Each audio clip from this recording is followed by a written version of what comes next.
So mambo haya ambayo Pope anaonyesha kama mfano, inabidi wao pia kama wanasiasa wayaige, kwa kwamba kuwa mkuu katika mambo ya siasa haimaanishi jambo, bali ni kushuka. Ndipo watu wako wataona kwamba ni kiongozi wetu, anatubeba kwa mambo mazuri, anatupeleka kuzuri, baadaye kutokana na manufaa katika jamii. Kwa hivyo milango ya wanasiasa ni kwamba kujiinua zaidi haisaidii, bali sote pamoja tushuke kwa mfano wa viongozi wa kanisa, kwa sababu wao ndio baraka kwetu. Wanapotubariki tunapoenda kwa wanasiasa, basi nasi pia tufuate mfano wao wa kushuka katika uongozi wetu. Wanaposema mambo yao kana kwamba wanakubali kushuka ili kwamba wabebe wa Kristo wao kwenda juu.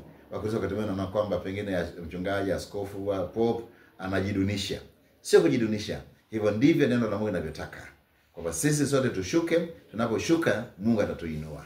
Kwa hiyo nataka tuombe kwamba ikiwa sisi wa askofu anashuka, Pope anashuka, then Mkristo anayefundishwa na askofu mkuu na Pope, Bwana ashuki.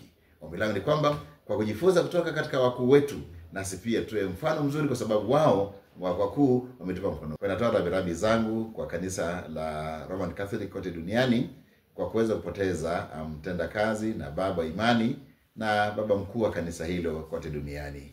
Kwa hivyo wajipe moyo, watulie, kwamba Mungu ni mwenye kuleta na Mungu ndiye mwenye kurudisha, na amefanya kazi ya Mungu na